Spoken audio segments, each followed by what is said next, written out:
All right, now everything has to work. Does it? Let me check. Let me double, triple check. Let me quadruple, quintuple check. Let me check. Yes, it works. Hey, welcome! Hello, everybody. It's unfa Live. It's a monthly live stream time for Sunday, 8 p.m. Central European Time. I had some audio issues because I had some network issues. So I thought, well, if I have some network issues, I'm gonna install a new kernel and maybe that's gonna fix itself. But no! And so I'm now running a newer kernel, 5.1. You know, so my face is a little bit small. My face is on the small side. I'm gonna enlarge my face. I think enlarging faces is an important thing. Oh man, where is it? Okay. Enlarging faces in progress. There you go. Bigger faces. Bigger faces. Okay. I'm really glad to see all of you here. I really hope everybody's watching. Yeah, everybody's back. 33 people. Nice. It feels like the last live stream was like 2 months ago, but it was last month, obviously. It was last month. Duh. Okay. I made a little song today. I wanted to play it to you. Today morning, I was taking a shower and I started singing. I'm just figuring stuff. I've been figuring out stuff, yeah. And then I thought, let's record that. So I sat down and let me just add a limiter here because I don't know how loud this is gonna be. Yep, let's do it that. Oh man. And also I need to connect this because, sorry, I had this all connected, but now, okay, let's try it out. 3, 2, 1.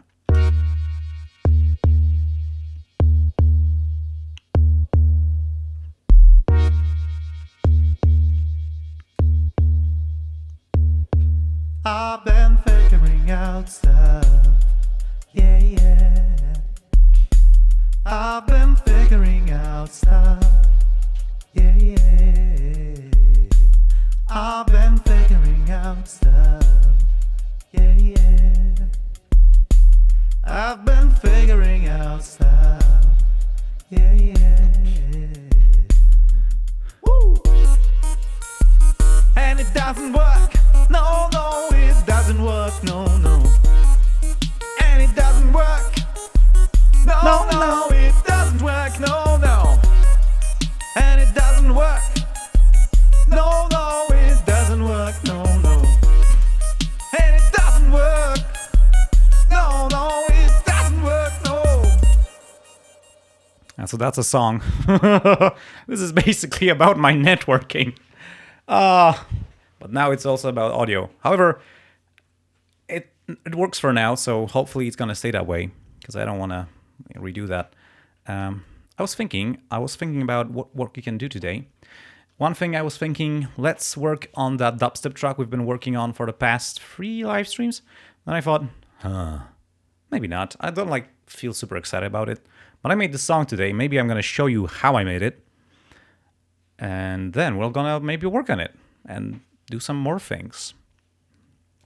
So I started with the vocals, and recently I figured out some stuff. How to record vocals or any other instruments through microphones or line inputs using big latency in Jack and still have everything in sync. Because I just figured it out after using this stuff for 10 years already, that, hey, Jack has some ways to calibrate the latency. So what you do is you take a cable, you plug it to the output and to the input on your audio interface. So you're making a loop, a feedback loop. And then what you do is, let me just check. What you do is you open up a terminal on your Linux machine and you run Jack IO delay. And what that does, it's creating a little like jack program with one input and one output. You route the output to your sound card output. You route the input that you have plugged the cable into to the input of the program. And then you just need to dial the levels, and it sends some weird tones, and it can measure the latency super precisely. And then it says what you need to do, what values you need to put into your jack configuration to have perfect sync if you're recording. What is that black thing? Is that the lighting, or is that what the hell? It's a wrinkle on my green screen. Damn it. Oh, yeah, whatever. I can live with that. So I did that, and I got like for I'm not gonna do this right now, or actually I can do it. So yeah, it's creating a new jack client, and it's waiting for the signal to become visible. I'm gonna open Katya, which is a jack signal routing program. And you can see here is the jack IO delay. So if I took a cable and like plugged a mono lead into my headphone jack, which is a big jack, and into my mic input, and then, you know, I can route this output to my playback to one channel, just one channel, and then the input from my mic preamp back here. And it creates a loop, so jack IO delay can measure what's the latency, which is the delay. And I did that because I was trying to record, I was recording vocals for a project I've been doing. I could play that project also. It's a pretty cool track, I think. But the project was very complicated, and I couldn't just, you know, my system couldn't handle it at low latencies because it was all crackly because I had too much plugins. So what I had to do is set the latency to a big one, this buffer size, 2024. This is like 23 milliseconds of latency in 48 kilohertz sampling rate. I usually record vocals at 128 or 256 max, because if that's the case, the latency is too big, I can't hear myself properly and I just can't sing. And I can't catch sync with the recording. But after I did this, cadence. So once you run this, you plug in this thing, it's put out this jack IO delay program. It shows you some numbers that you just have to put into your jack server configuration. And I'm using Cadence, which is an awesome program. So here is my Cadence window, and you can see I'm running a 224 sample buffer, which is 21 milliseconds of latency. And if I go configure, here is the, I don't know why this is called extra latency, because this is actually latency compensation. And I thought, oh, I can insert extra latency. Why would I want to make my latency higher?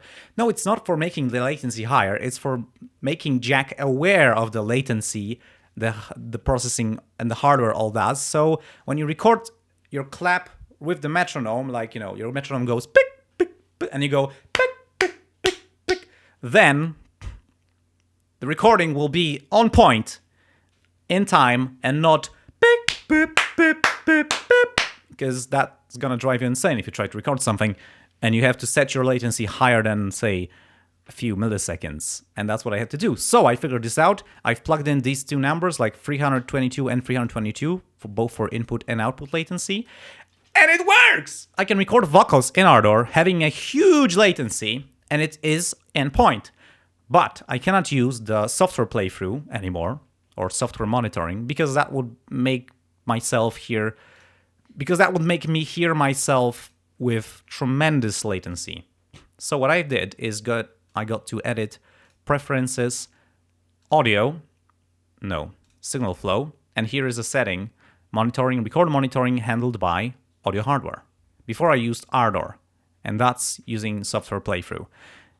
I've talked about all of that in my initial configuration video on the Ardor channel. If you haven't seen that, maybe I'm gonna drop a link. Maybe not now.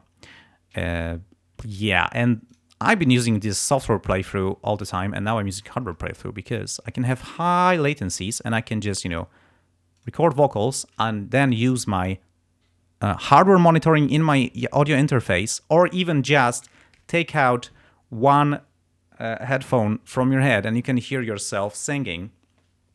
This is what I did before I had such hardware that has hardware monitoring, and I can just record some vocals. Let's make another take. Man, do I remember the line?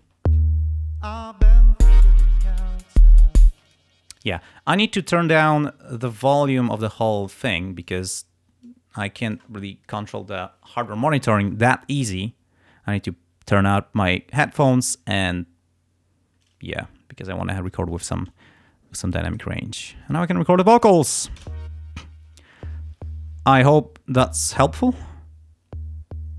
I've been figuring out stuff. Let's try it. I've been figuring out stuff. Yeah.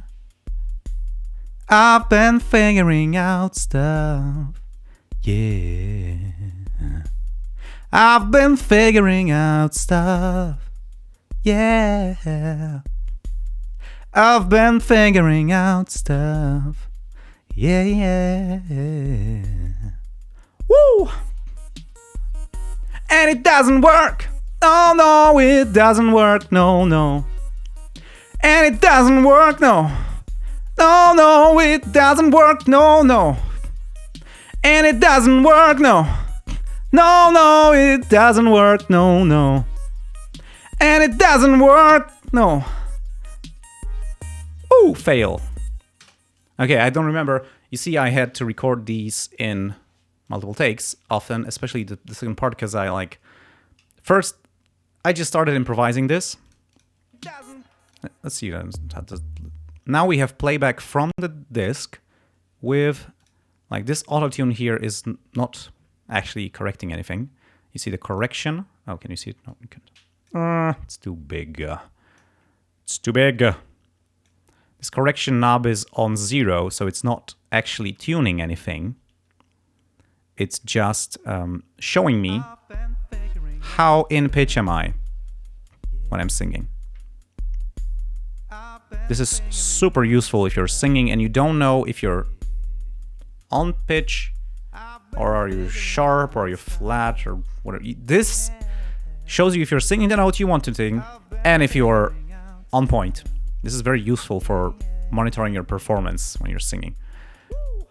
Like a guitar tuner plugin ain't gonna cut it.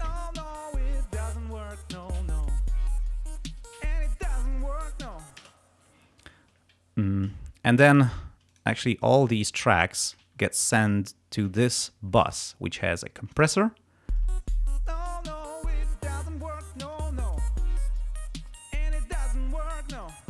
And then a reverb. And then an EQ. I should have put this before the compressor actually.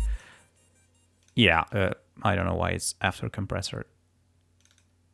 I should remove the low frequencies before the compression, because otherwise the compression may react to some frequency content that is here, which we don't really want because we don't want to hear it, so it doesn't make sense for the compressor to react to it and attenuate the sound.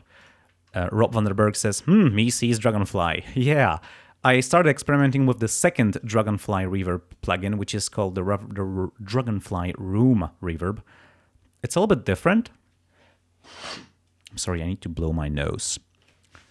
I need to blow my nose. I need to blow my nose. Oh yeah, I need to blow my nose. I need to blow my nose. Oh! I need to blow my nose. Yeah, yeah, I need to blow my nose. I need to blow my nose. I don't know if that was a perfect performance. Let's try it again. Oh no, it's getting better. Woo! Gross. I need to blow my nose. Gross. I need to blow my nose, yeah, yeah. Gross. I need to blow my nose. Gross. I need to blow my nose, yeah, yeah. I need to blow my nose. It's gross. I know. Okay.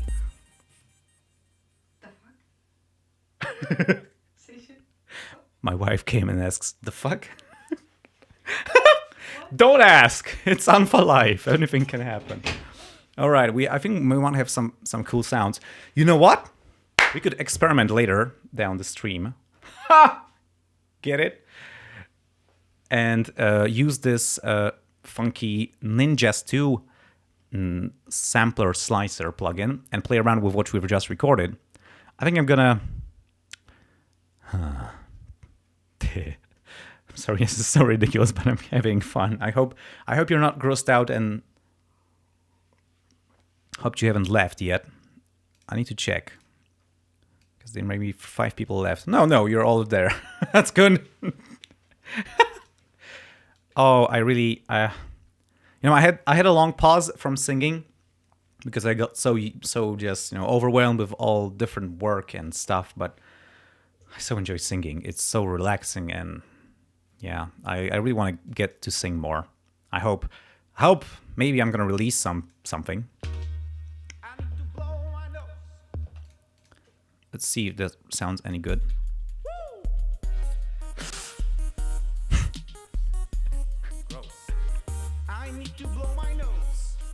Gross. I need to blow my... What the hell? I need to blow my nose. Gross. I need to blow my nose. Okay, the pitch isn't perfect at times, but it's almost pretty sweet. I think. Okay, we had some fun with this.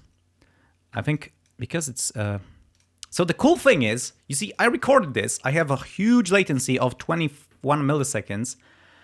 Probably even bigger, like the systemic latency, which is... 21 milliseconds is just the jack latency, but there's also latency of the sound card, of the audio interface, of everything. So that systemic latency, which is the total latency or round trip, it's higher probably, but it's measured and jack is calibrated for it. So what I recorded, like if I try to clap along with the metronome, can you hear it? You probably can hear it.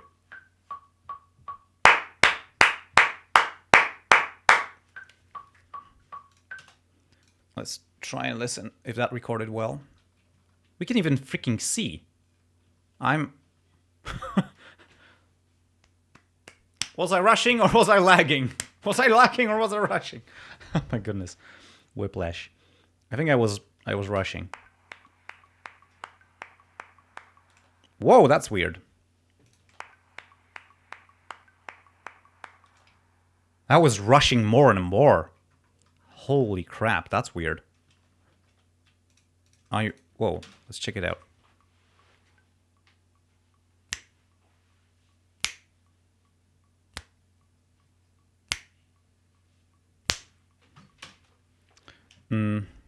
Rob Vandenberg says that the volume is too low. Yeah, it is. You know what? I'm gonna compensate the volume. Oh, yeah. Is this good now? Gross. I need to blow my nose. Gross. Okay, I think it's gonna be better.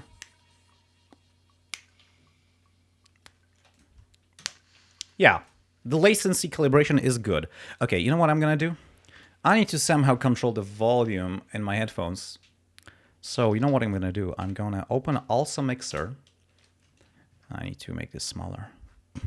Let's press F6, go to the UMC 202 HD, which is my audio interface, and I'm gonna attenuate the playback, let's say by 12 decibels. Let's see, because I need to hear my. If I don't do this, the hardware monitoring is gonna be too quiet for me to hear myself. Yeah, the loudness is good. Something wrong with playing. Glitch those samples, please. Lifeline says. Alrighty, we need to do stuff with this stuff because it's fun. However, maybe I thought, okay, do you want to see do you want to have a rundown of how I synthesize all this stuff, or do you want me to just go on with it and play with these samples? Let's maybe start playing with these samples, and if you want to see how I synthesize all these sounds, let me know in the chat. I'm taking a look at the chat. I'm constantly watching the chat.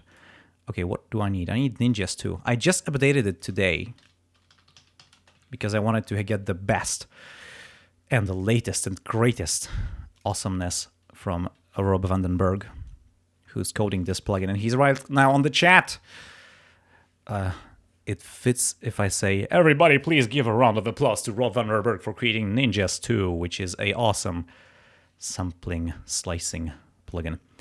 So this is Ninjas 2. I need to first make some samples. So I'm gonna leave this here because it fits the beat. But you know, maybe I'm gonna offset it because it fits the beat just as well if I put it here. I need to blow my nose. How gross. I need to blow my nose. Yeah, yeah, I need to blow my nose. I wonder what can I do. Is it LV2? I believe the Ninjas 2 plugin is LV2. I don't know if it's also available in VST. Maybe it is. Yay, it's pitch band. I mean, pitch band power. Yay, I asked Rob for this feature so because it like there is an option to have the pitch wheel changing the pitch of the samples played, but I didn't know. And he also just like, I think I discovered this by accident, or he just hinted me somehow on this. And this, yeah, you can change this. Now it's octave. We need some samples. I need to blow my nose. Let's just take this one. I'm gonna tap S to slice. And now I'm going to basically export this one file. Let's browse. Maybe I'm gonna export, make a subfolder here called samples. And let's call this, okay, this is the location. Now the name of the file is I need to blow my nose. Timestamp name, time span name. Oh, that's just the name of the region. We don't really need that. It's not gonna help us anything. I want to save this as 24-bit FLAC because I want maximum fidelity.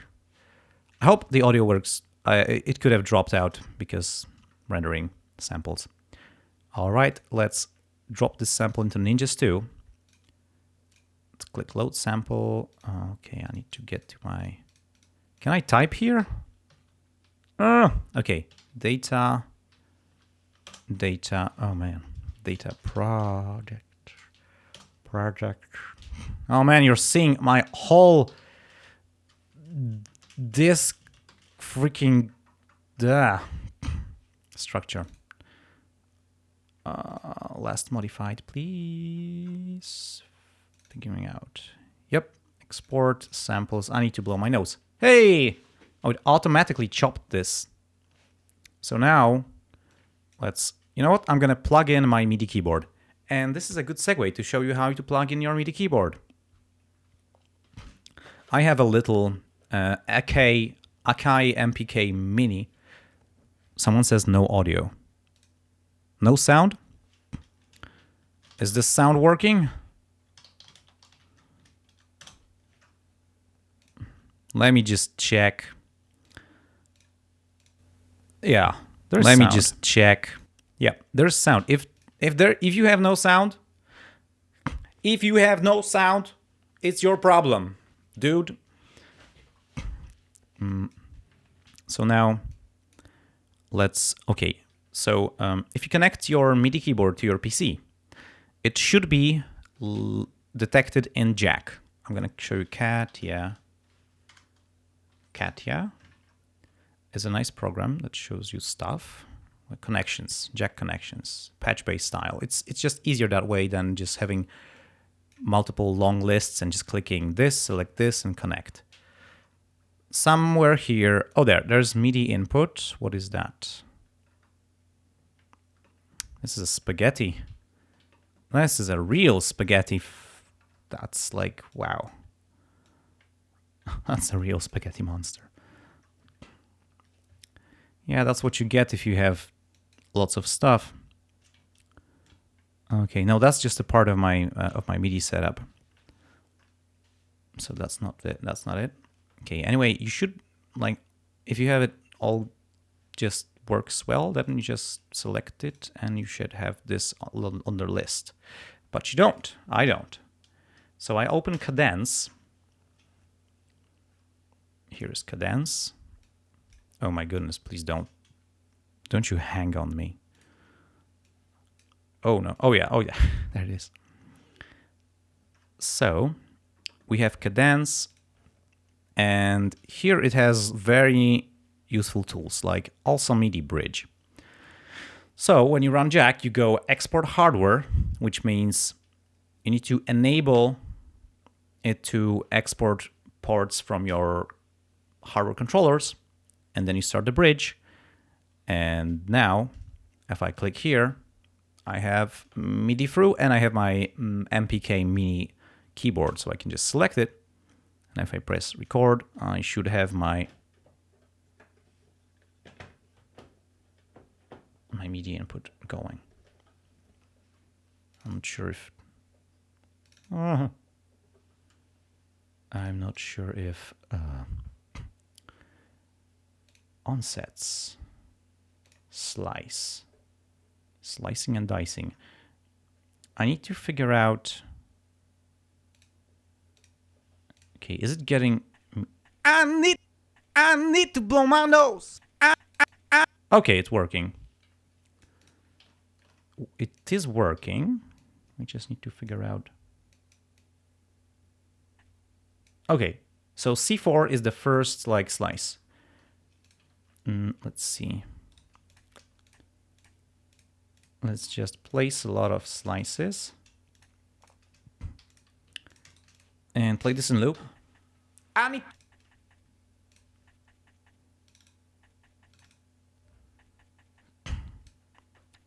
Let's figure out what the hell is going on.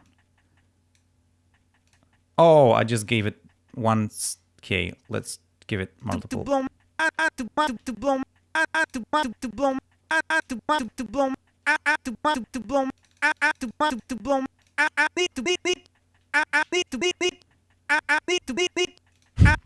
Wow, that's so fun. Okay, we actually we don't need the first note because it's just nothing. This is awesome. It actually spliced it semi-correctly regarding like the parts of the words. Or even words.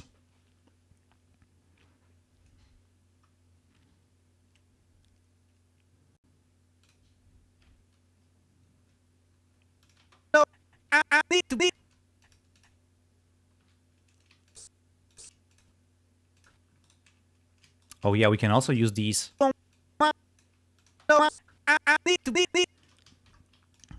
Combustible Lemonade says, this sounds kind of like some Sevens tracks.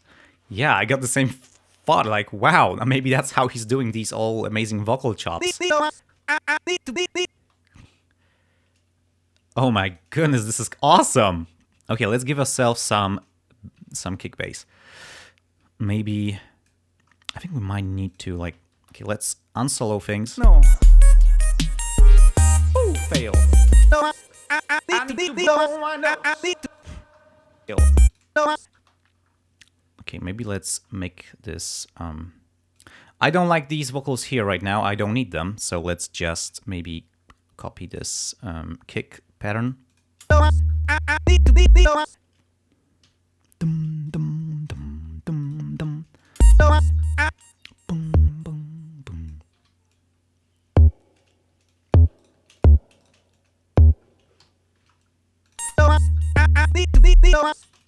Yeah, okay, we can have this. Now let's give ourselves some hi-hat. We can just reuse the pattern we have here. The interesting thing about this hi-hat part is that it's not metronomic. You can see, you can hear it's kind of drunk. And that's because I just took every other note and I've just offset it by a small amount. That was like, I don't know, 1/32 or something less. And it gives us this weirdly kind of funky, laid back feel.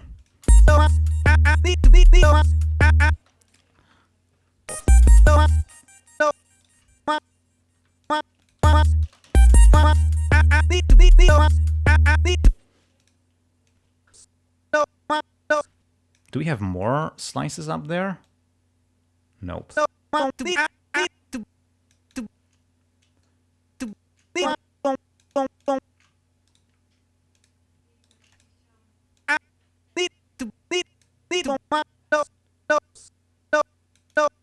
Notes.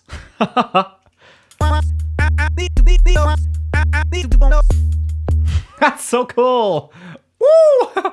Let's, you know what? We could kind of make this like a synthesizer.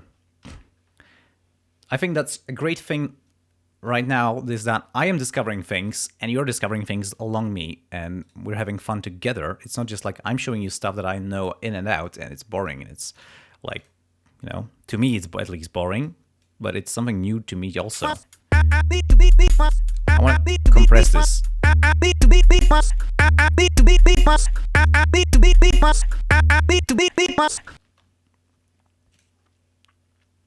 Why the plugin not out? Wait a minute.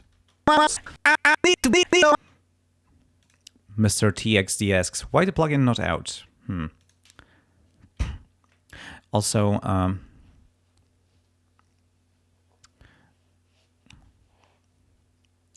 like reading. Ding,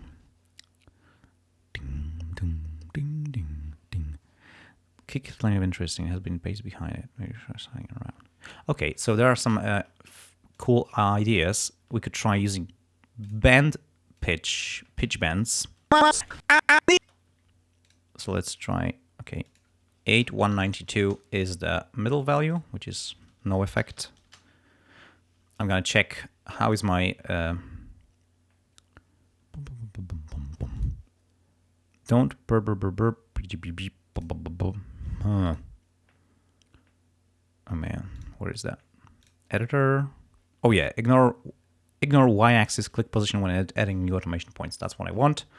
I can just, what the, it's not doing that. Liar. Okay, that's probably just only works for, you know, real automation, because how about I can make this longer. Awesome! And I can make a pitch bend here. Oh, flippin' heck. You know, I made entire Sonoy talk about Order's automation, and that it's allowing you to do cool things. I can basically do scratches with this thing, because you can go up, down, back, yep. Let's go back to, because this like is independent of the actual sample you're playing right now. However, I'm not sure I want that extreme weirdness. Maybe just a little bit of it. So I'm gonna try to like snap it to neutral values and. Yeah, that's cool. Let's see also if I can use some other slices.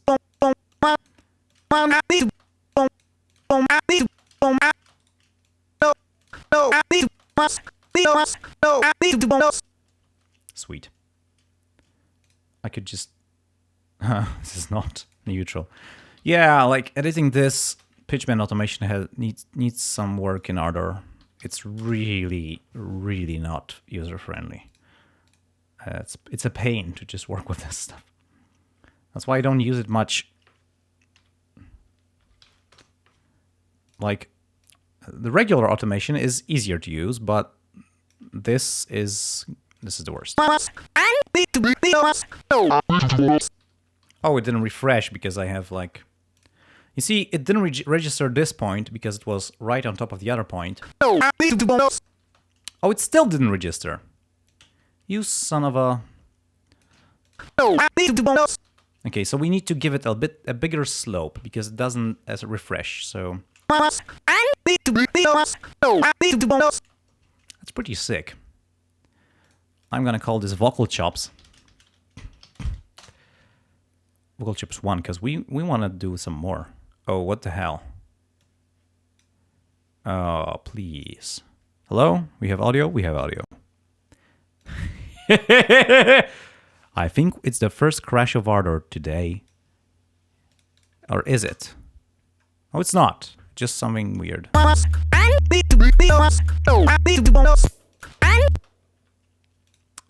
don't like this because it just breaks the tonality, so I wanna... Man. I wanna bring this to the whole octave, so it's still in key.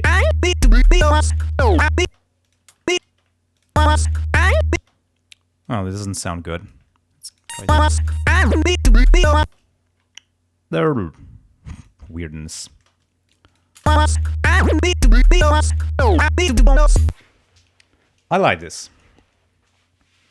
Oh, Rob Vandenberg says, you can automate play direction too, forward backward, but be careful when playing multiple slices. Ah. So we can... Ah, this is play modes, forward, backwards. Oh, we can change the play modes of individual samples, that is, I think. Yeah. Or slices. Holy slap, this, wow. Also, is there loop markers, or am I just imagining things? No. Okay, oh, it's good that they, like, hold against each other, so I can't overlap multiple, because that would be bad. Whew, that's awesome. I want to give this a little bit of attack and release, so... Oh, it's also per slice. Awesome. Wow. That's really cool, because you can just... this would be perfect for drums. If you also could, like, you know, change the pitch of individual slices, because I think that's not possible right now, but still, it's wow. This is cool.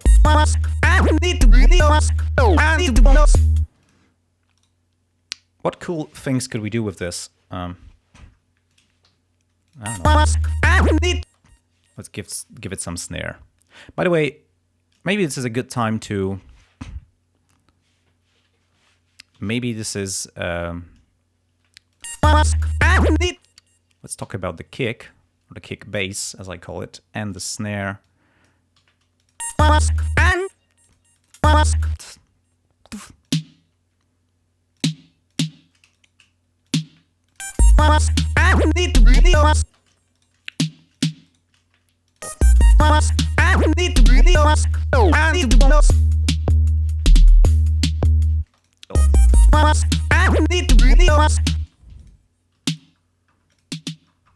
I'm using my mouse wheel to change the velocity of this note, so there it's...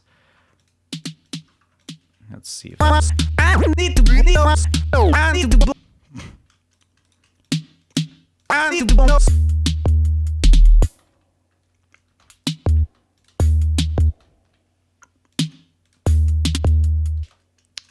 If the notes overlap or touch, sometimes ardor will glitch out and...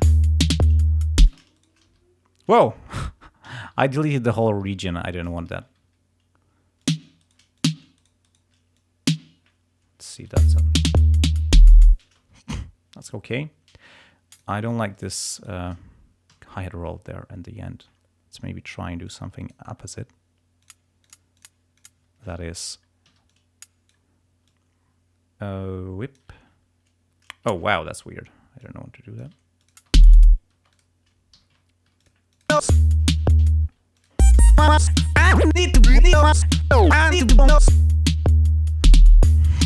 Yeah, we need more of that, Good thing about Bender automation is that it's embedded in the MIDI regions, so you can copy them and move them around and it follows, unlike the plugin automation, which is just separate and you take care of it separately. I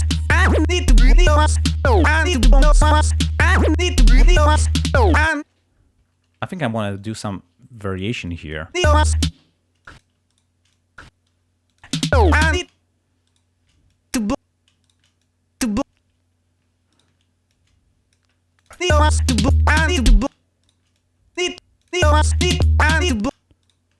Neat. Wow.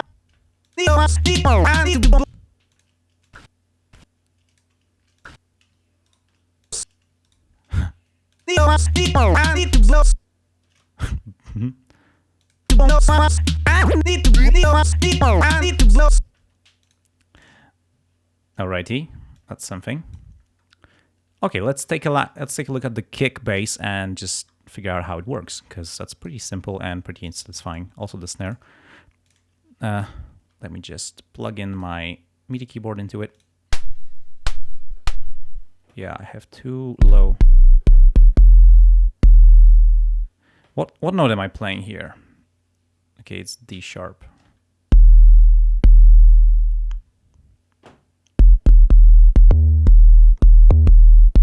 So the kick bass is super simple. Let's disable the EQ. It just boosts the low end. And it's boosting the low end because I wanted the low bass to be louder than the higher bass, like, you know, this one, because this one like didn't go through so loud on my speakers. So when I turned up the whole thing, this was too loud. So when I turned up this, they felt more in line. So let's mute that EQ and let's open Zyn-Fusion. I think for some reason things are loading for a long time. Let's just... What the hell? Hello? You there? That never happened before.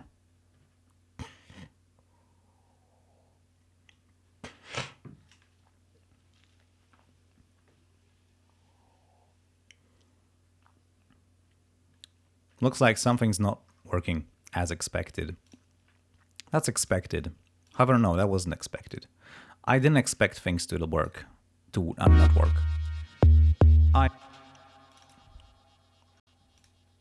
The Zyn-Fusion GUI doesn't show. What the hell? Oh, now it shows. Good. So, we have the EQ disabled. We have the first voice, which is a sine wave. There are two voices. And there are also effects. Distortion. Let's disable it. And reverb. So this is without any effects.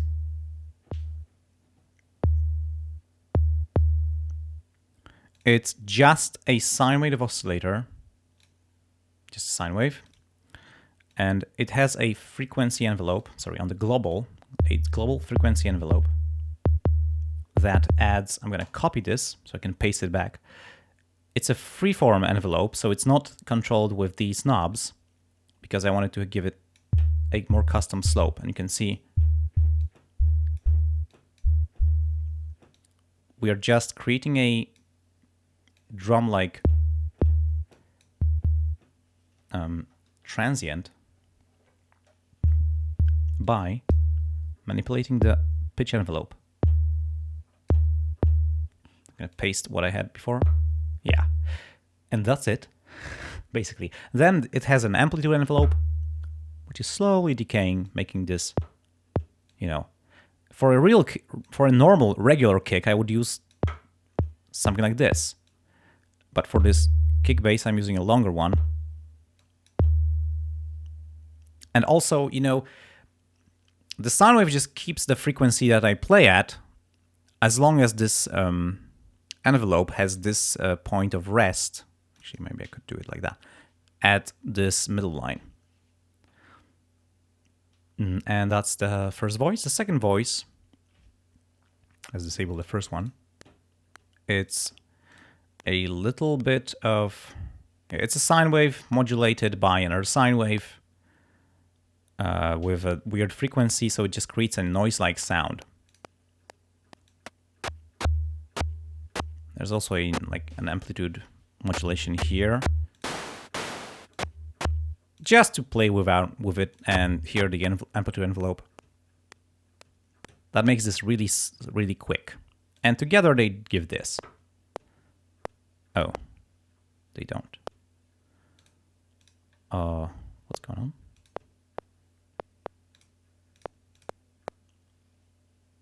Wait a minute. Oh, I think I changed the wrong... Did I? Oh yeah, I changed the wrong amplitude. Yeah, this one. Now there is very important distortion.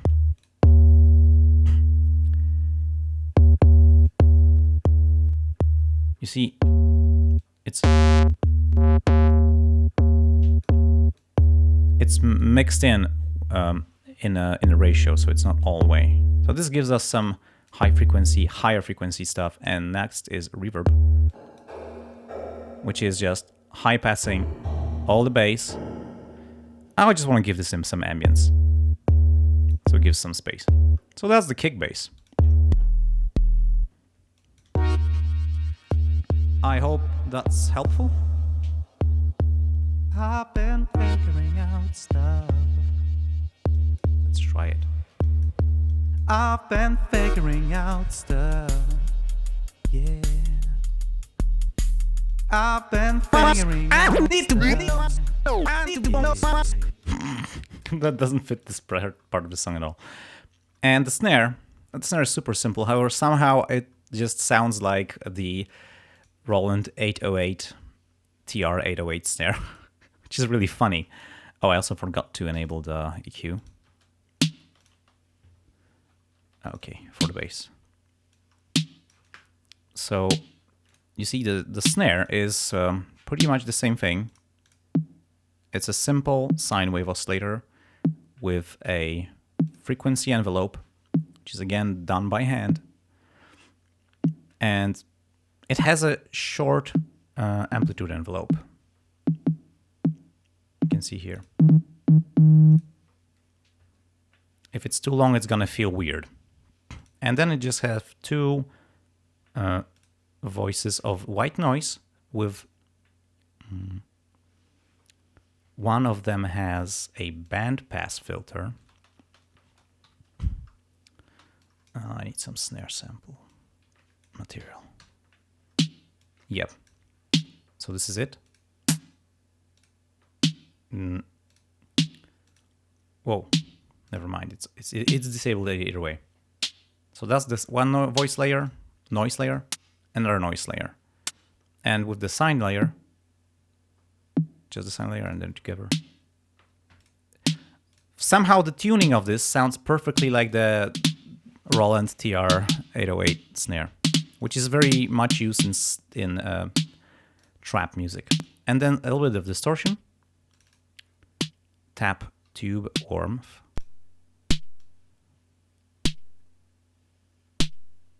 Which is really, really tasty.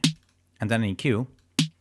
Now you see the TR-808 has this property that it has two body frequency resonances, one above the other. And somehow, I think the pitch envelope is of such a shape that it also creates these two tones. So I emphasized them. And then I used a low shelf to turn this all down because it was too much, and then bring up some highs because it was too dark. Then some reverb, Dragonfly reverb. And there's the snare. Ooh, fail.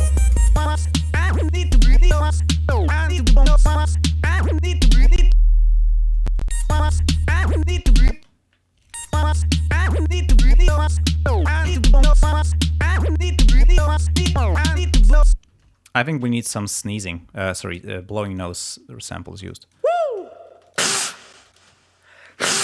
We could make a snare out of that, I think. Woo!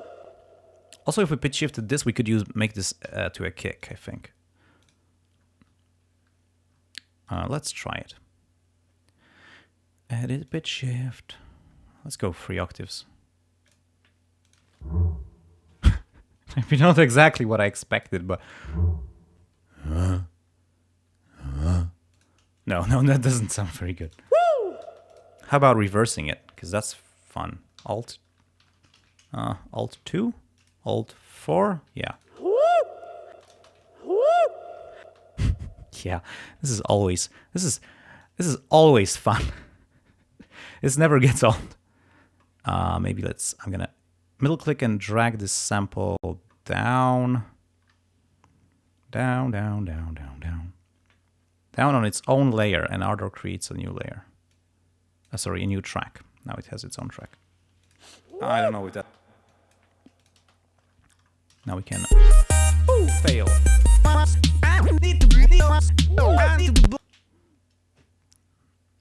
Yeah, I want to use this like just some reverb. Sweet.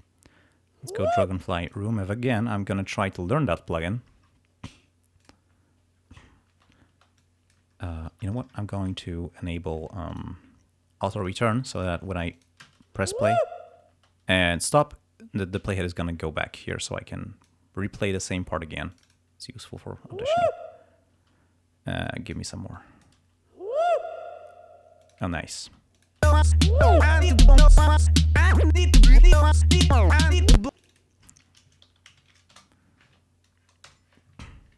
Nice. This is sounding like classic EDM more and more. I don't know. Yeah, this is so cliche, man. First, it's trap-like. Second, we're using vocal chops. Third, we're using woo woo. This is like EDM 101. What the hell? I'm getting too mainstream. That's weird.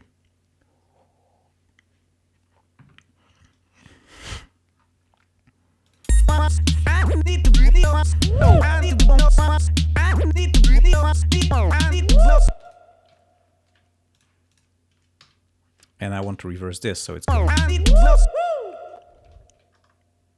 Man, I think that even like the Art of Noise was doing something like this. Yeah, it's actually, this is super old. This is nothing new. This is like the oldest stuff around. Man, it feels weird to be doing stuff all this old.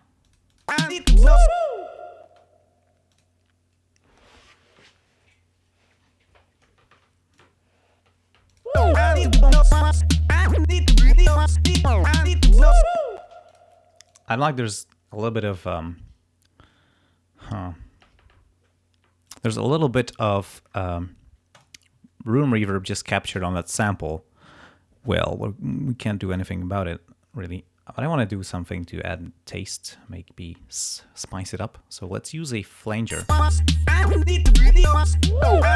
disable the LFO.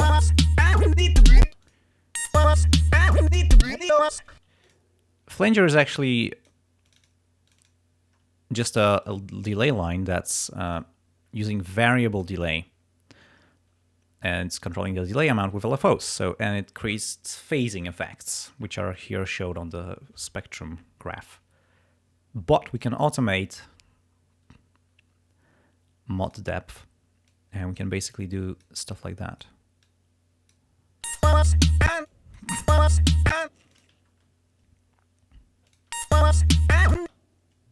Oh, now this auto return is biting me right in my ass.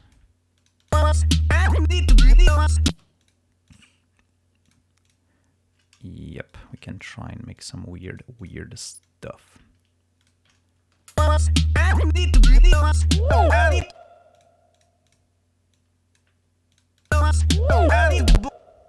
Let's solo it so we can...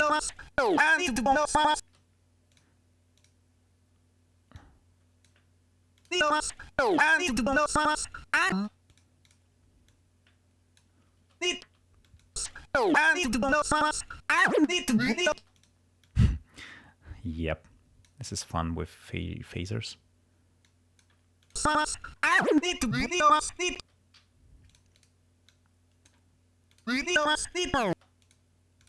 try and do this. Like reverse it and then go back. I need to blow my sauce. Whatever that means, I don't know.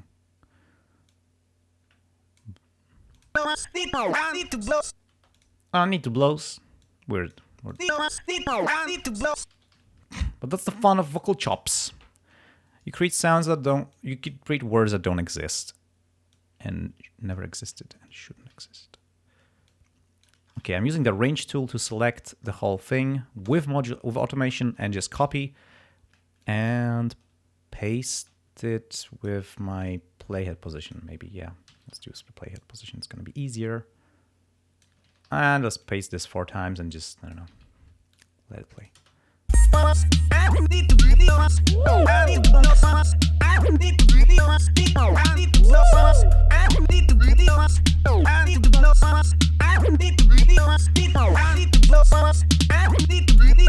I made a mistake. I copied one too much.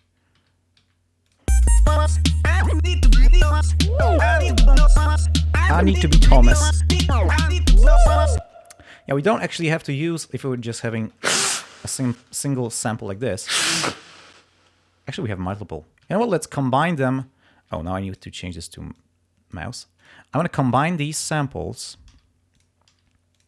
Oh no, it's getting better. All the blown nose, all the nose blowing. Gross. Gross. I need to... Maybe that's laughter. Yeah, that's... I want to have this. Let's use that. It's weird. It's weird. It's great. We could pitch it down or something. Let's make it louder. Where is blowing nose? Yeah, there's blowing nose. Well, that's also pretty good. I need to blow my nose.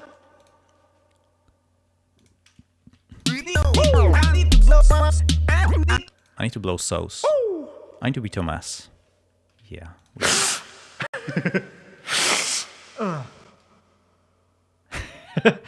I'm gonna rearrange this so we have 3 nose blows. 3 nose blows, yeah. Come by your 3 nose blows. Fantastic. Let's just, select this range and right-click, export range, and exporting to the export samples. And now, okay, I'm gonna call this nose blows 01, maybe, because we might have more. No, let's just go nose blows. Yeah, I want 32.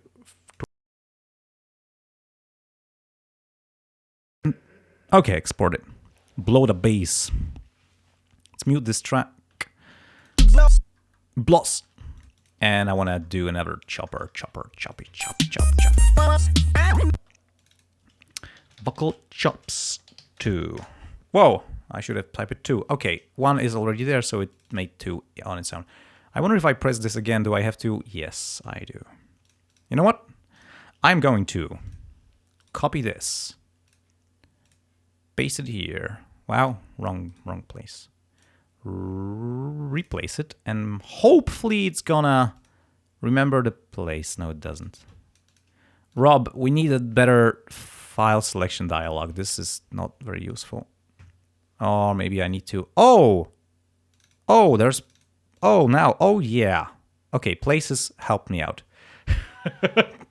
No problem, man. This plugin is awesome. It could be better. Is this it? It's the nose blows. Okay, let's plug in the keyboard. Where is C4? Can't find it, man. All right, let's just draw something.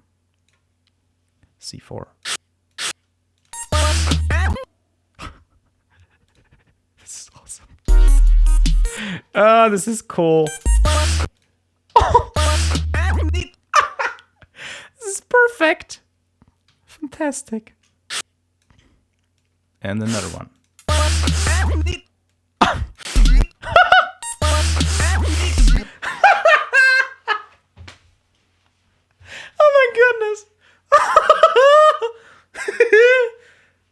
perfect. I wonder, can I play 2 at once?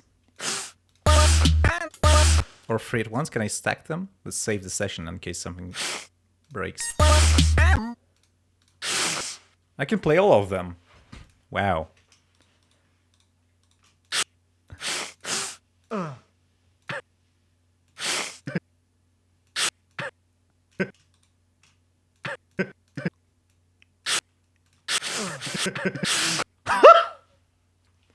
Oh my goodness, this is you can play 128 at once. Oh good, that's good. Oh my, this is so ridiculous. Also fun, slice 128 times.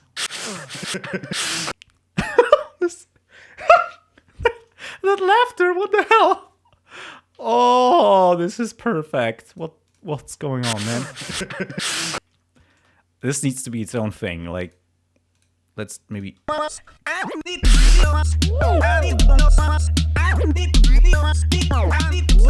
now I will let's mute these. Let's make room for I'm just gonna delete them. It's gonna be easier on the eyes to tell what's going on. And now let's put this here.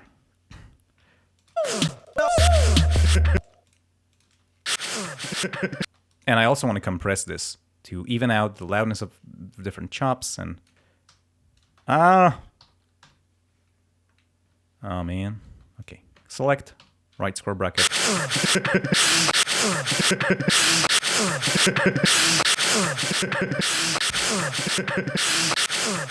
I can tell my music is evolving into something really deep.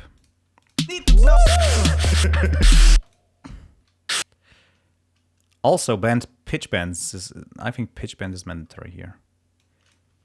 Let's do a classic, you know, pitched crash, cymbal crash, like the Prodigy did back in the day. Yeah, let's go this thing. What's gonna do?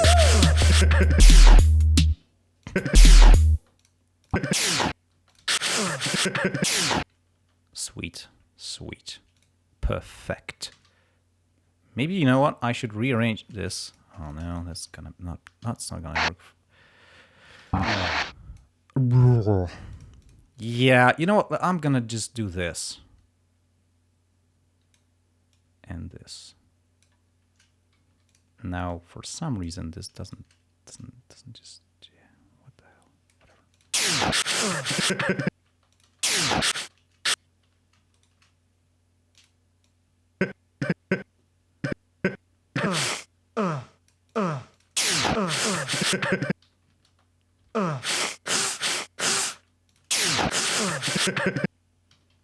That's interesting. Pretty sweet. Ksol Y Arena says, "Okay, dobry wieczór. I just woke up from my siesta. Greetings from Bremen. Hello." Woo. Also, you can auto snap to onsets. Don't forget that. Auto snap to onsets. What is that? I did. I can also reslice this. You know what? We need more slices. More. Why can't it... Does it say, I want more?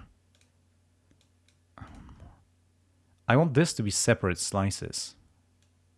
Can I have that? Hello? How do I do this? I don't know. Yeah, I don't know.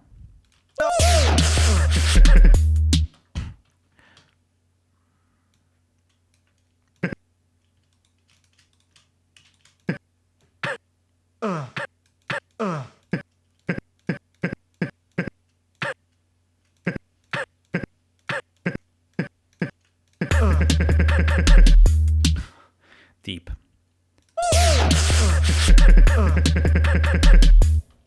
That's just insanity in pure form. Well, but it feels like something. And now it's time to sniff it all. Sniff, sniff. Do I hear? Oh, I know it. When I exported the range, it exported with the reverb tail. Wow, that's weird. Wait. Or did it? That's so weird.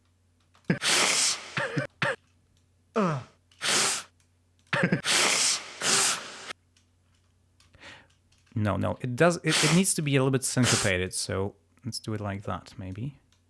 Classic.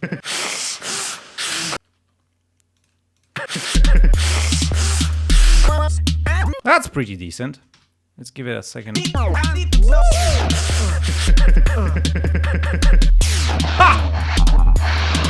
Ah, it didn't reset to the pitch, which we meh.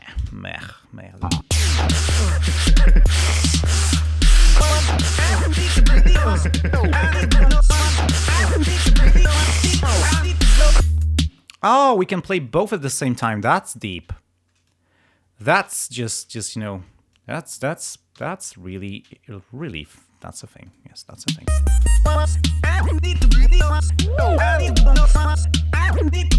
You know what makes me want to record some beatbox, slice that up and do something from this. So let me record a beatbox.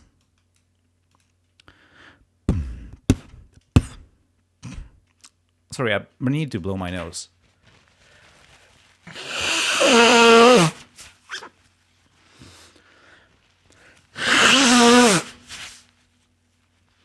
I think the acoustic guitar resonated with that. Maybe it's recorded. Okay, let's give some one shots.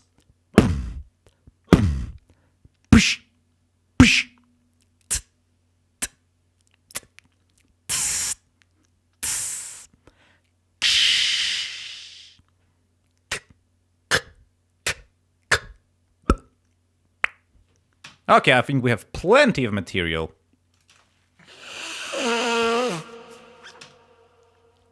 Let's turn that into a brass instrument. What do you think? We can do it. And this? This too. Now, maybe let's first just take care of this one. I want to make this like into a brass instrument, but I don't want to use a sampler. I just want it to be a one shot. So I'm gonna drag this into its own. Call this brass. Oh man, I could. Okay, I'm gonna just cut this X, put it here V, and now we have both. Now I will auto-tune this to a desired pitch. And which note do I need? I think I need D sharp. Yeah, D sharp. So let's disable all the other notes, basically. So what it's left is just D sharp. Let's make it fast. Where is that? It jumps between octaves, so we could try. Of course, we need to pitch shift it before. Let's use MA pitch shift. It's really weird and glitchy. It might give us really cool results. Let's go ratio half. Oh, I need this auto return thing.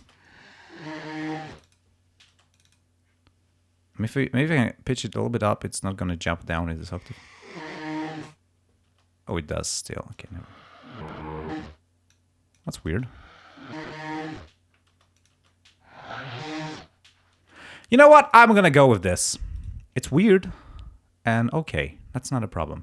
Let's use Calf Multiband Enhancer. It's actually multiband saturator, I would say, or harmonic exciter. Let's see what we can do with this.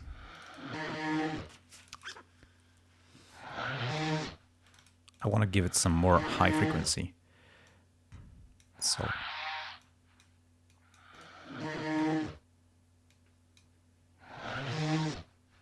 And here. Oh yeah, nice, nice. Really good. I love it. I thought maybe we could use some granular processing, but I don't want to like lose the lose the texture of it, you know. I mean, so I'm gonna just add some reverb. No, compression. We need compression. Gulf compressor.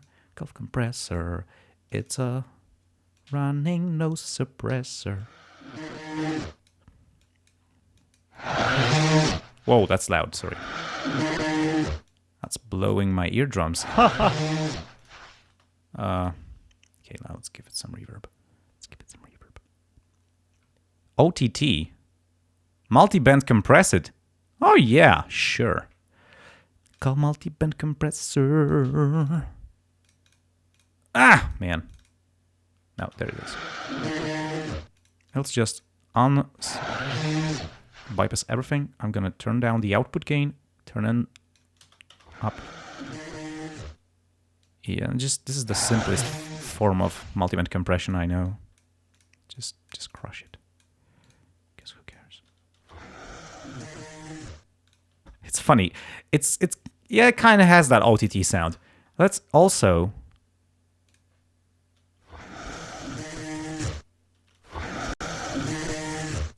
that's perfect. Could someone tell this is made from me sniffing, doing things with that tissue?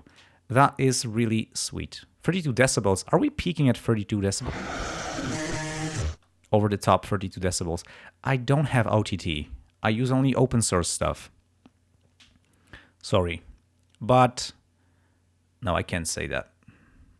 There's something coming. Let's use the whole one because holes are awesome.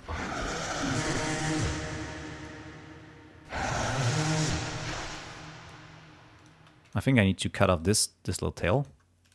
What can we do with this? I can imagine that there should be some part where the bass drops and it's like, and this thing goes. So maybe let's go and just put it on the beginning of the track. I'm gonna drag this. Also, how about reversing this? I hope that's helpful. I've been figuring out stuff. Let's try it. I've been figuring out stuff. Yeah. Oh, that's an entirely other different take. Okay, I'm gonna move all that to a different track.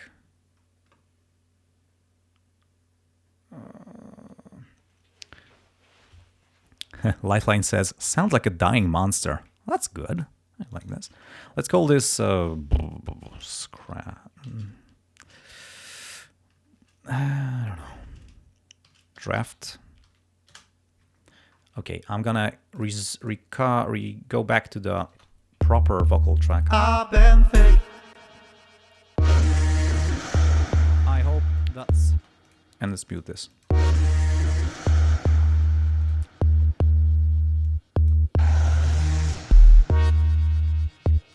Another crazy thing we could do is just time stretch this to some ridiculous lengths. Let's use crisp monophonic instrumental and just let's save the session first, maybe, you know, because that might blow something up. Let's listen to this. I've been figuring out stuff. Yeah, yeah. I've been figuring out stuff. That's beautiful. Oh, beautiful. Beautiful. I think we need some more reverb for that. Sound of Nessie dying, says Rob Vandenberg. Yeah.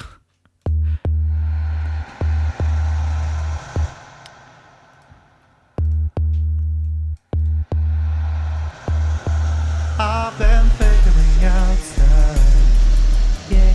How about reducing the speed of our autotune? I've been figuring out stuff. Yeah, yeah. I've been figuring out stuff. Yeah, yeah. I've been figuring out stuff. Let's copy this one and I want to time stretch it too. Oh, even longer. Even longer. Whoa. Let's listen to that. I've been figuring out stuff. I've been figuring out stuff.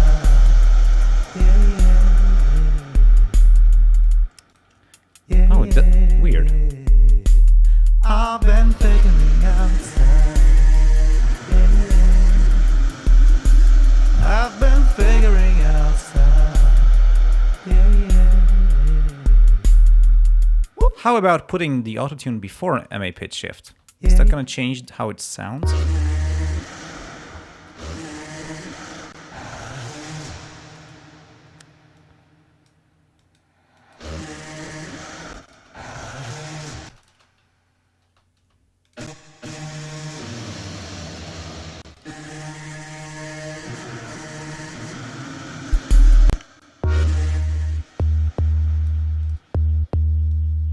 This is really weird.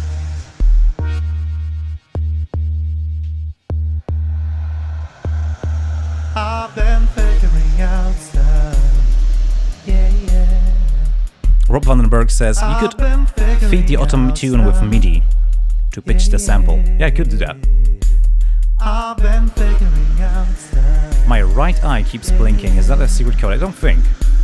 I've been figuring out stuff.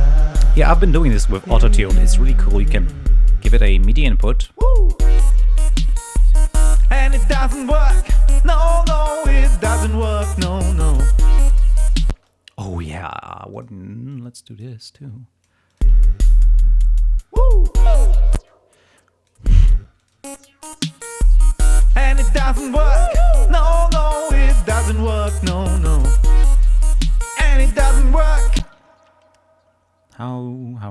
How the rhythm? Wow. I need clusters of 4 bars. Yeah, this is okay. Let's go like this. Bars. 1, 2, 3, 4. Control C. Mouse here. Control V. Mouse. Oh my goodness. Okay, I think it's this. I think it's good. Woo. And it doesn't work. No, it doesn't work. No. And it doesn't work. No, it doesn't work. No. It doesn't work. No. I want to put some weird vocal chops in here. Can I do that? Oh, this one is empty. There's nothing here.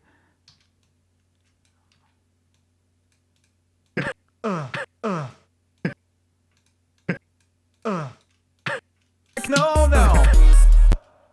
I think it's too fast. Oh no. It doesn't work. No. And it doesn't. That's about right. And it doesn't work. No. It doesn't work. No. Yeah. I think spicing it up with such things is really It doesn't nice. work. No.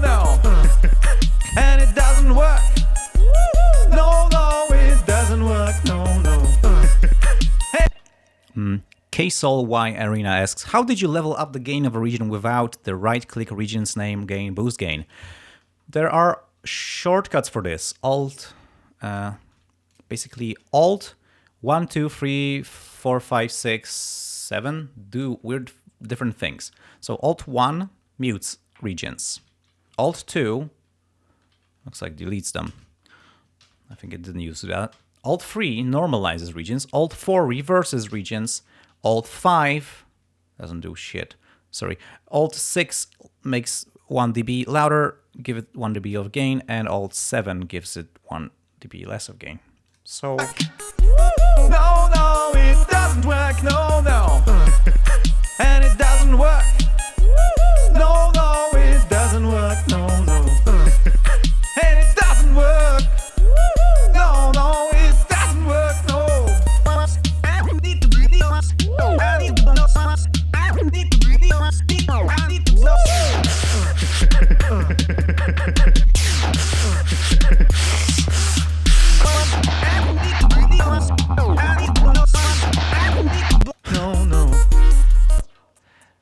getting some flow. Way. Doesn't work, no. Oh man, this auto return is really screwing me up.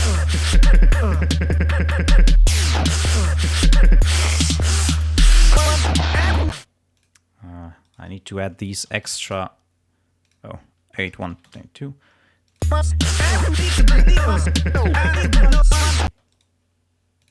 8192.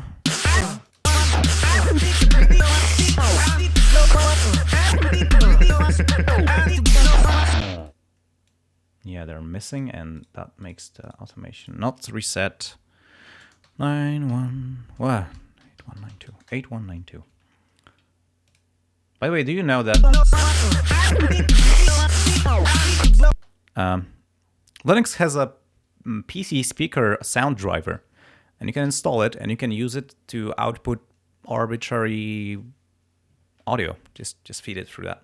I tried it, and when I enabled it, it sounded like frying cables, so I turned it off real fast. But you can do it, and maybe with some hardware, it's gonna use it's gonna work. I think this doesn't sound good. This sounds okay. This sounds lame. Let's just delete it. I've been figuring out stuff. Yeah, yeah. I've been figuring out stuff. Yeah, yeah. Hey, Russell Barton is on the chat. Hi, Russ.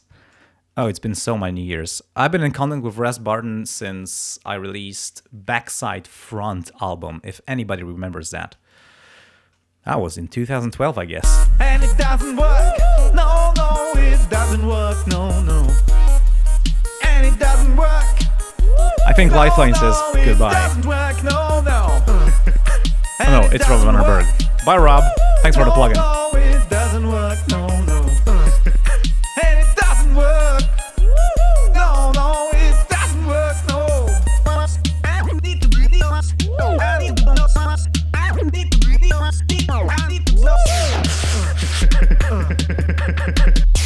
I want to copy this stuff, so I have it. 1, 2, 3, 4, 5. Well, that's weird. 1, 2, 3, 4. Oh my goodness, there's something weird about this. Bum, bum, bum. I think I broke the pattern. Did I? Yeah, I did. No, no, it doesn't work. No. I need to use a crash. I don't want to use a crash. I want to use my nose blows. So let's blow the nose. Yeah, let's Alt 4 to reverse this.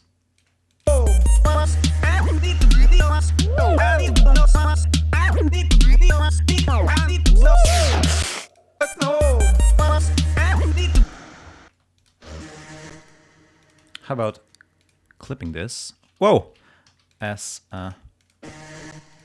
now I'm gonna use G for D for draw and give this a spike of volume. So it has a transient.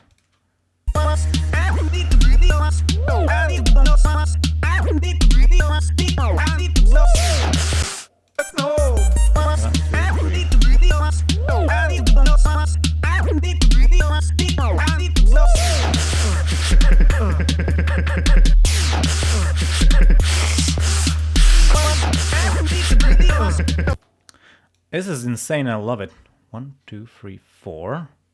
1. Crap. This pattern is weird. Can this work? I think it can. Let's try and go with this pattern. We somehow need to... No.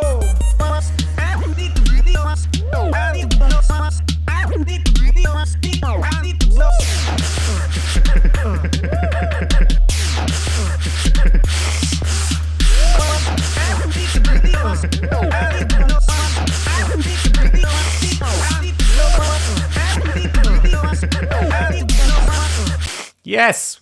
We're making it. It's like it's becoming a build-up. You know what? Let's make the bass hit more often. hopefully it's not gonna...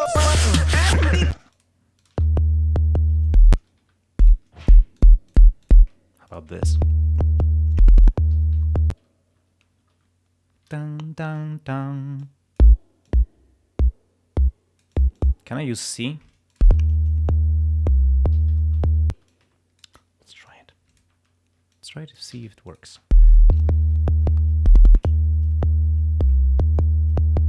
Pum, pum, pum.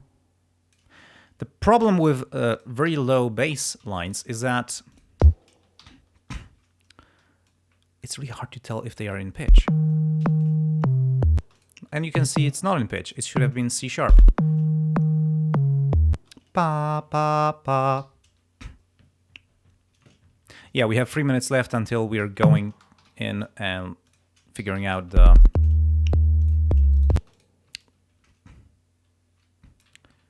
we're taking a look at your submissions, your music submissions. Yay. Now let's...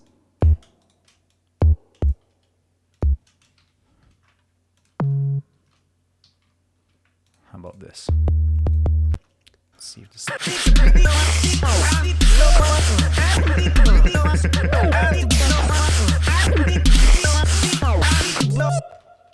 You can see some notes didn't play because Ardor just got lost, and sometimes, you know, there's small errors in timing. When notes touch, there are situations where sometimes Ardor, like, you know, processes the MIDI and receives, I think it receives a note off after the note on the same note on the same MIDI channel, and the result is one note is not playing at all. Okay, this should be good.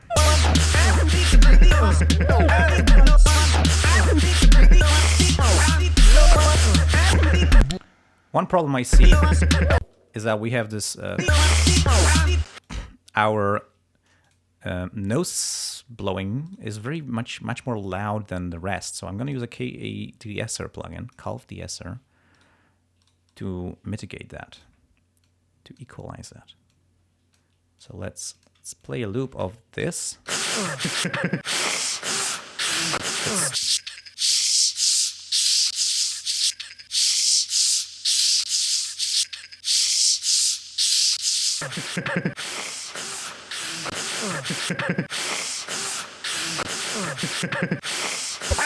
Yeah, that should help.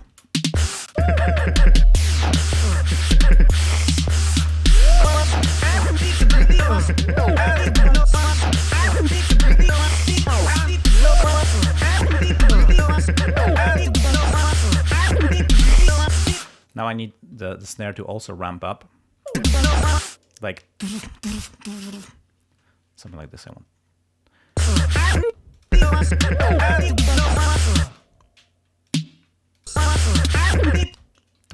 You can see, you can hear that we have these double notes. Let's just, you know, let's just...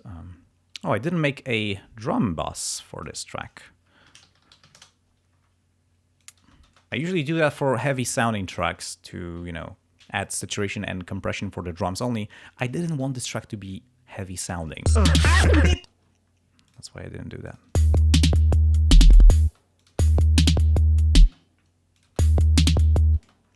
I'm scrolling.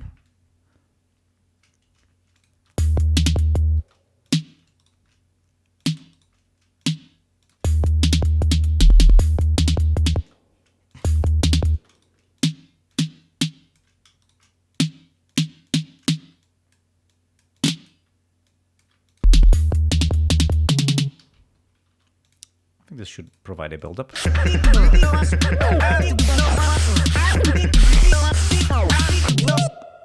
Yep. And here, control clicking will be another section, and I think I want to do another verse, which will be just like, I'm still figuring out stuff. And then the chorus will be, it doesn't work, no, it still doesn't work, no. Kind of like this. But I think we're going to do this during the next live stream. I'm going to save this out, or save this down. I don't know, save it. We have 100 X runs total. Sweet. Let's minimize this and it's time to play your music. I'm gonna just open up my almighty field of knowledge. Oh man. And just play it. So the first one is called Kartik by RS.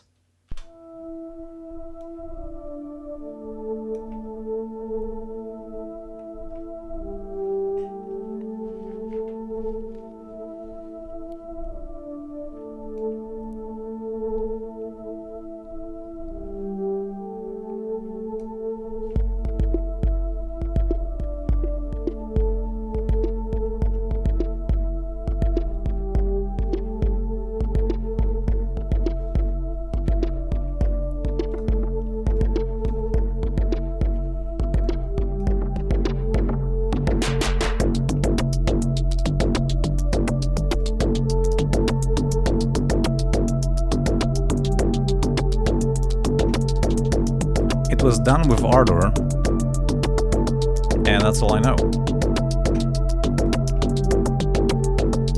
That's some really good bass, says Lifeline.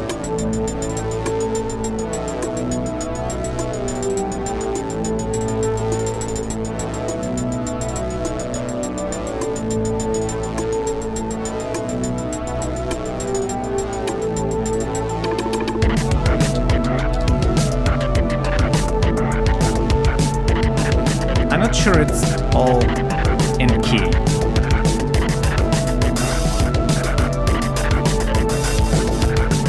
It's getting really insane.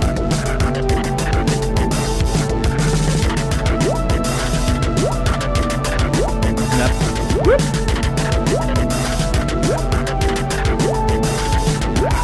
kind of Pac-Man-like sound. Ooh, GRUB is back.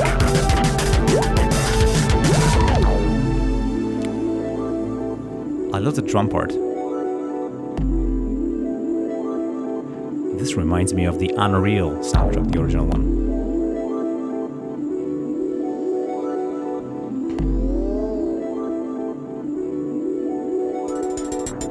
You can see the pan automation of the sample just going. I like this little resonance bass in the background.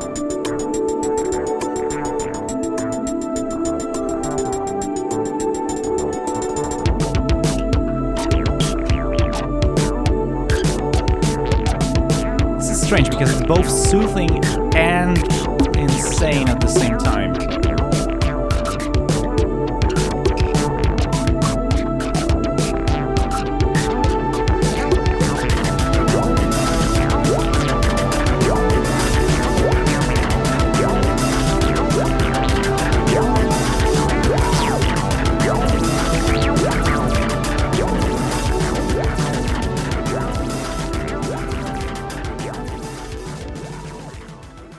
Yeah, so that was Kartik by RS, and it was done with Ardor. And now is a track called Oceanic by Kilgore. I like this bass here.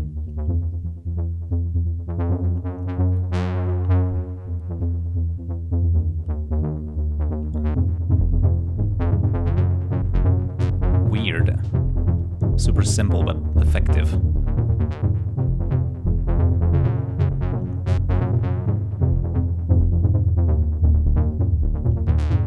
Lifeline says that's sampled. You mean?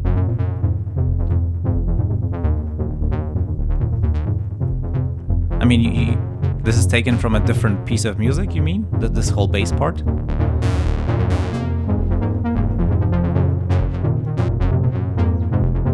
This was done in LMMS. Okay. The guy said that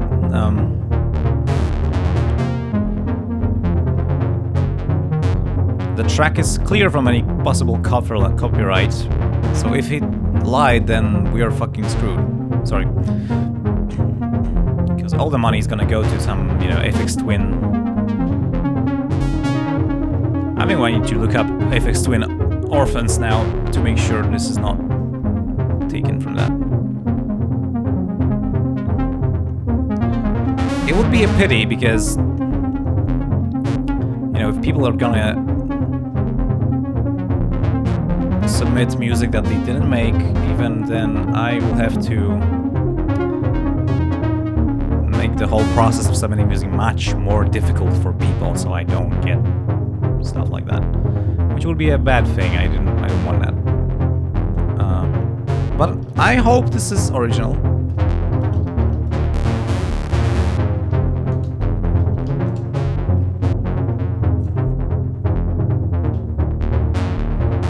Well, Orphans are 18 minutes long, so for me to check it, it's gonna take a while.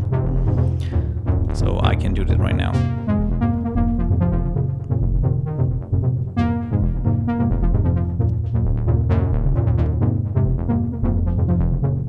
I wonder if this is a single synthesizer, because it sounds like it's a single... Maybe there are two synthesizers. Super minimalistic.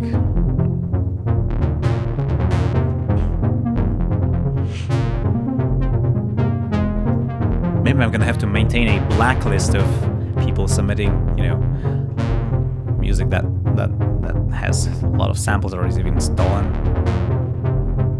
I have to check that out. It sounds like someone playing out with a modular a bit.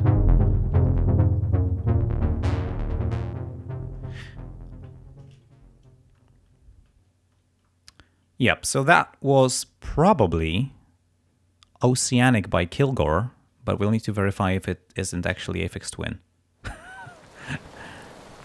And now is Conspiracy by Spicy Chicken Studios. That one was made with Alma Mess. And the guy says, I decided to be a bit more spooky this time. I see you fixed the spelling of pancakes. I'm proud. I had a mistake, a typo in my submission form. It was packin' cakes or something.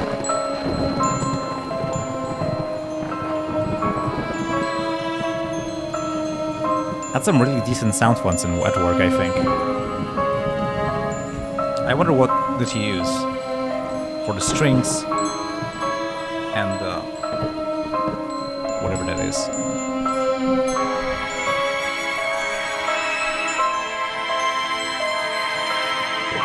Oh, that's really nice.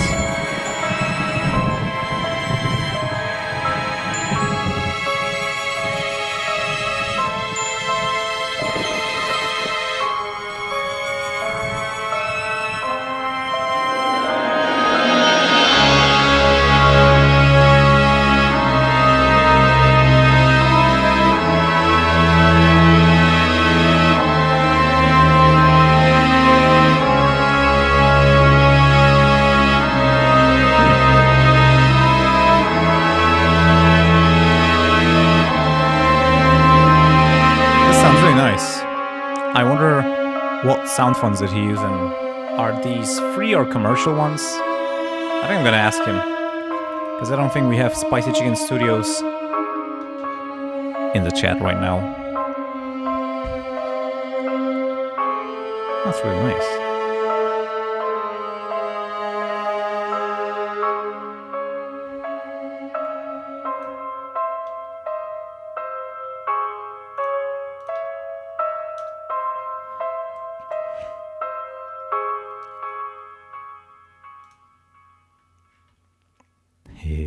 How Termine says, now my turn.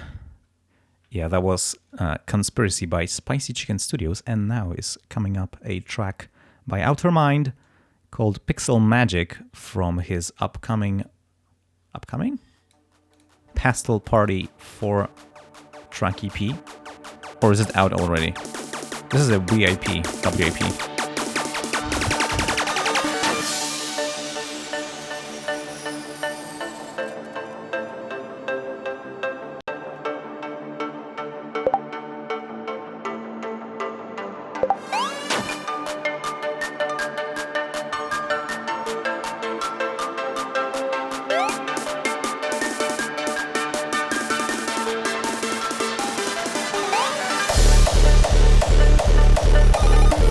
says this is chilled down hardstyle this time. The EP is upcoming.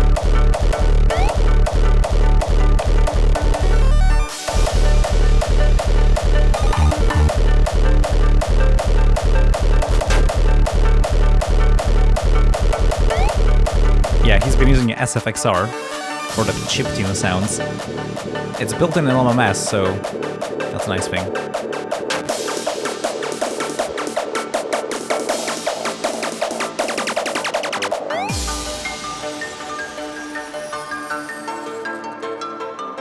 Nice.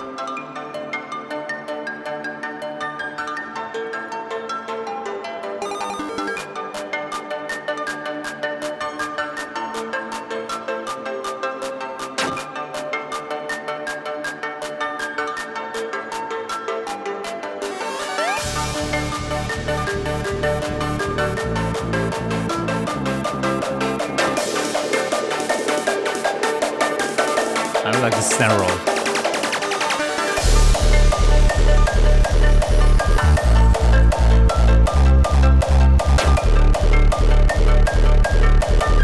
That kick is really crunchy.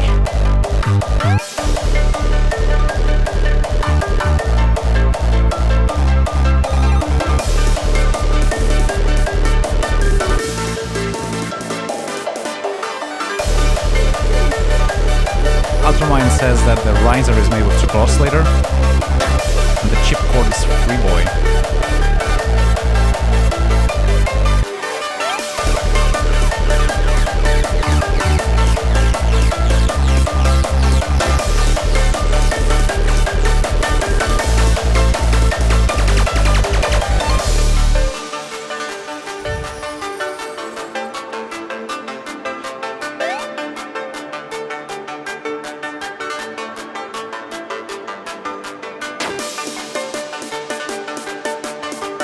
I really like the rhythm of the snare roll.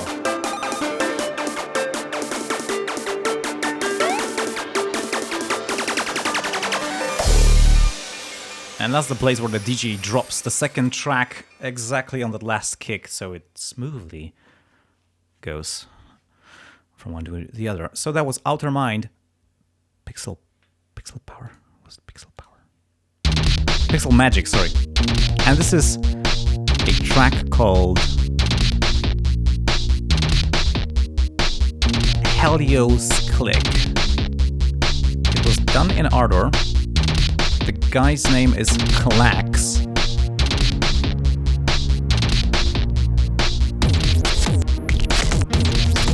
And if I remember correctly, it was something really insane.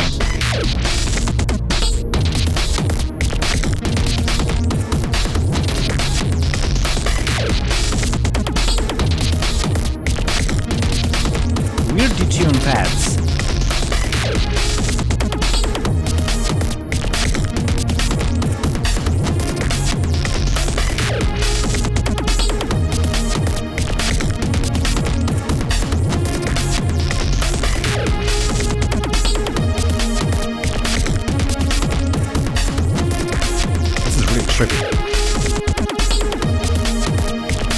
It kind of reminds me of breakcore, but it's not broken enough.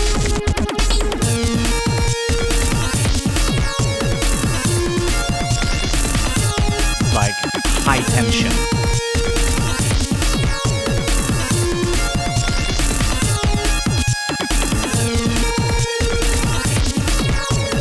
That's really insane. I like what's happening to this PWM lead.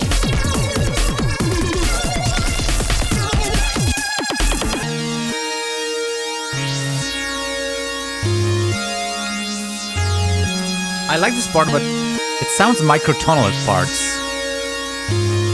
It's weird. It kind of reminds me of Apex Twin. He's been doing stuff like that.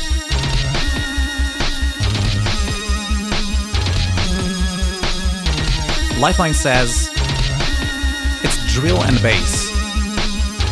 Softer breakcore, more focus on the hi-hats. I don't know if this is what drill and bass is.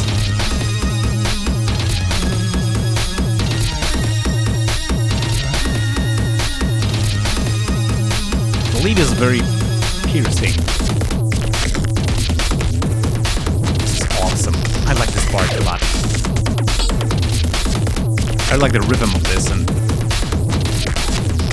how much sound design went into this. I'd like to see the guy making this at work.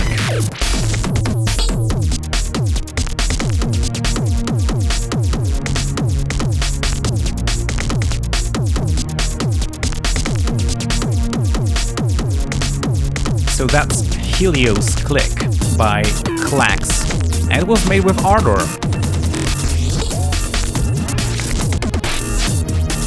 Really glitchy stuff. Yeah. Sometimes I wish I could see the projects for these tracks, because there are some insane things going on and I don't know what it is. And now, something we've already heard, but now improved, by Ksawery Treningowski, T.Home.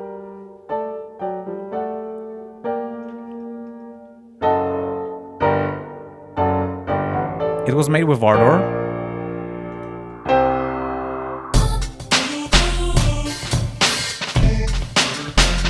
I think you might remember this part. I played it last live stream.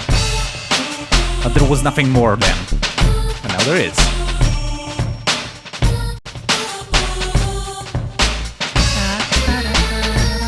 I like this weird chord progression.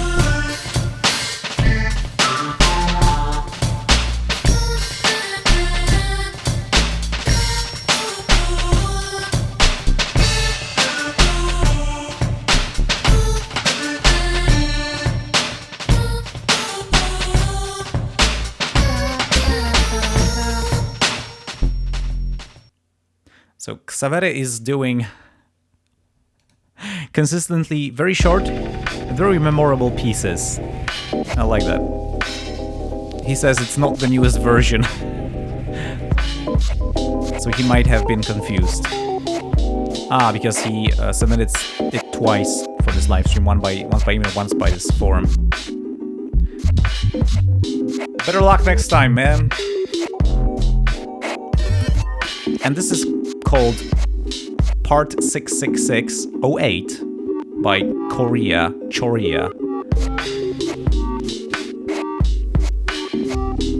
It was done with no LMMS, sorry. I think I have heard this before. I don't know if someone submitted it before to the live stream. Maybe he submitted it under a different name and a different version. I don't know. Yeah, I think I remember it, but I couldn't find the names anywhere in the live stream, in my calc. I think it's a big problem I hear with this is really overcompressed, badly overcompressed.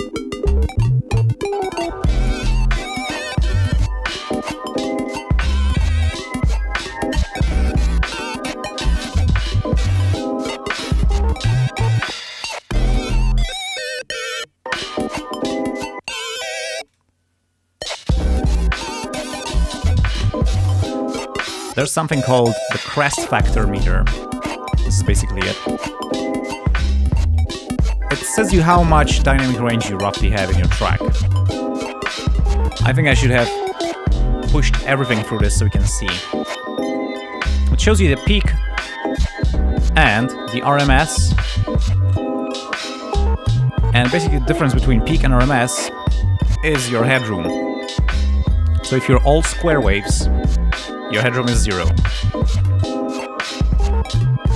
Your 7 is really not a lot. But you can hear how the leads get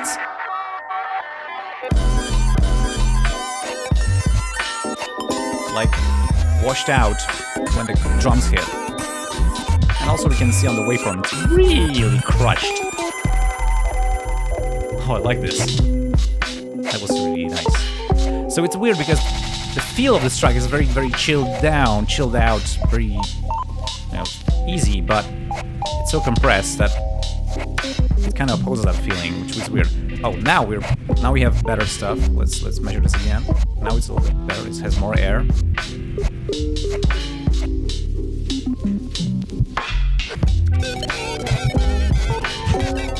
DR9. It was 1 decibel better. It was already sounding way better. And that's all the submissions I have today. And we still have 8 minutes to go. So, Lifeline asks, can you please explain what headroom is? I heard it multiple times, but never understood what it is. So I'm gonna show you what headroom is using the track we've been working on. So, you know, X42 is a great he has a really good pack of meter plugins, and there is one called DR-14, which is the crest factor meter, and let's just drop it in, and I'm gonna show you and tell you what it's doing and what it means. I wish I could make this bigger, but well, you gotta use your zooming capacity to zoom in on that. Alrighty, so we have a limiter. Let's maybe have these plugins. I'm gonna force them all to stay on top. Yep. If I crush this really hard, and I need to turn it down because it's not gonna be pleasant. I've been figuring out stuff. Yeah, yeah. I've been figuring out stuff. Yeah, yeah. You see the difference between the peak value, so the highest values the audio samples have, and the effective loudness, which is here approximated using RMS, the difference is 1 decibel, which means it's freaking crushed. It's a sausage mix. That's what it's called. And it doesn't work. It's bad. So if we back off, we can play this louder.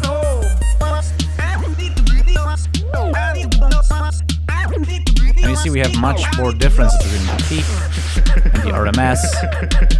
We have a DR of 8. It's still not that high.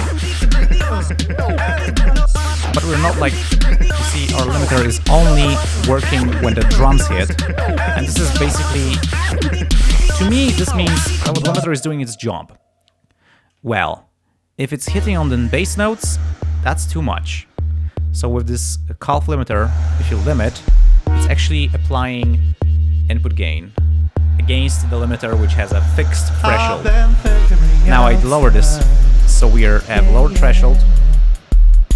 You see we have it compressing when the bass plays. That's a bad sign. If you have this, it means you're just crushing your mix. And you have DR of 2, which sucks. It still sounds way better than that last track I played from your submissions, for some reason, but the crest factor is really low. Crest factor is exactly the difference between peak and RMS.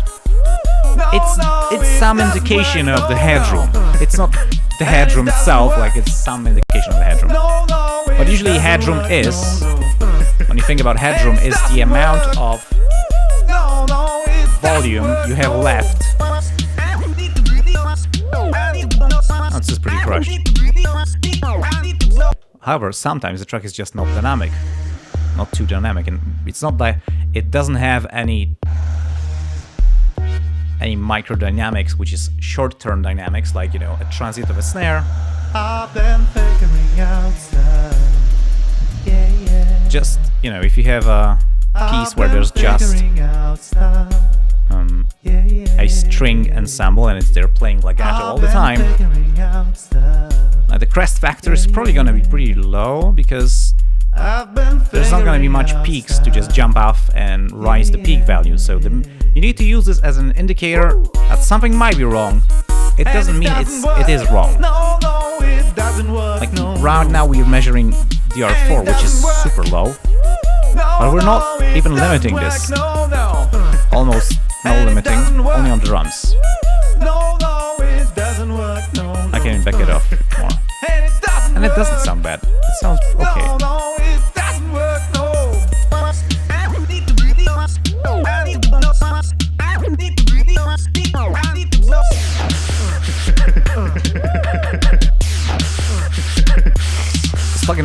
what it's measuring. So it's measuring the peak is decibels true peak, which is like taking into account the intersample peaks that can occur.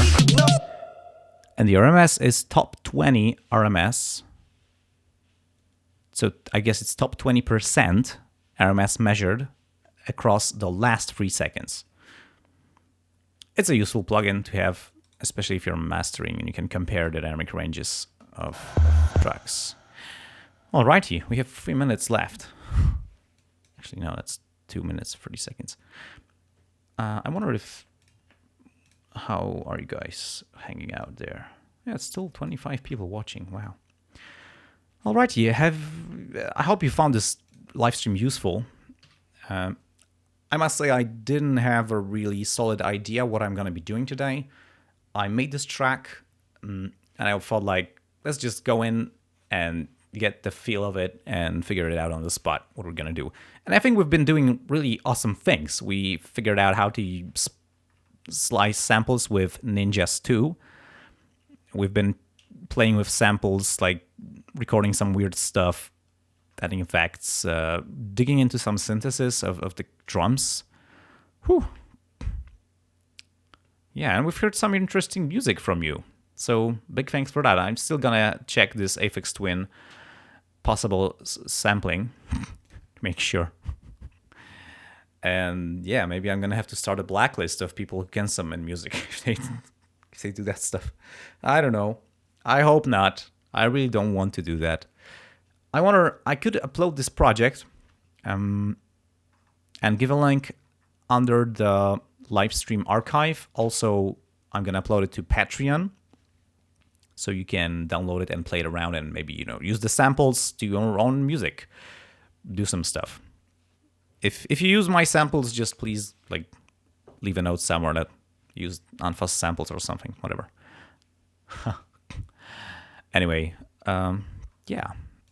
I want to give huge thanks to all the people who support my work with their money, because that's really what lets me do this stuff over and over.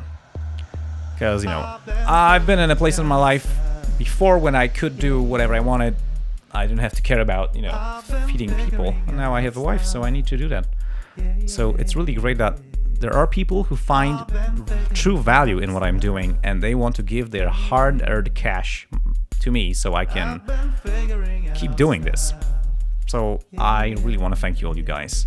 I was thinking if I maybe should, I don't know, do a payroll, I don't know, a list of people who support me on Patreon to pay respect to them and show my appreciation. But I thought that maybe that's not necessarily a good idea, because that was gonna be padding the videos with content that is not very interesting to anyone apart from the guys who are on the payroll. I don't know, what do you think? Let me know if you're a supporter and you would like to see your name shown on the end of the video. Maybe I'm gonna start doing that.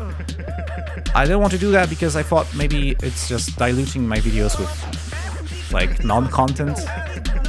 I don't know. By the way, I've been designing some t-shirts. I've ordered myself a t-shirt saying "Distort the shit out of it," and with unfa on the back. And I hope it's gonna arrive in a few days, and then I'm gonna show it to you. And I'm also gonna make another t-shirt with, I think, with the artwork for my latest album, Suppressed, and probably with the track list on the back and the Bandcamp link, so I can just show it to people. I think that's gonna be interesting. I don't know. If you'd like to buy some t-shirts, I think I'm gonna be doing also some designs with open source audio projects like Ardor, Zyn-Fusion, Helm, yeah, this kind of stuff. Alma-Mess maybe. I still need to contact Alma-Mess guys if I can do some t-shirts for them. I don't know. I was thinking that maybe, maybe I could just put them up on the internet and, just get minimum income from them, just, $1. I don't really want to make money on that. I just want to put it out there so people can get them and just, show their appreciation of the open source audio community and the developers, and show the world, hey, I'm using open source software. I don't know if you have any ideas for t-shirt designs or what you would like to see on a t-shirt, and if you would like to wear that t-shirt, I don't know. Let me know. Maybe I'm gonna do that stuff. Anyway, big thanks to everyone who came to see this live stream, to attend this live stream, everyone who submitted their music. And yeah, thanks for being here and helping me do this, helping me help you. Yeah. So that's all. What's left is just send you on your way home. And I think my my additional camera didn't just shut down, so I need to use my main camera. Alrighty. I'll see you soon. Bye.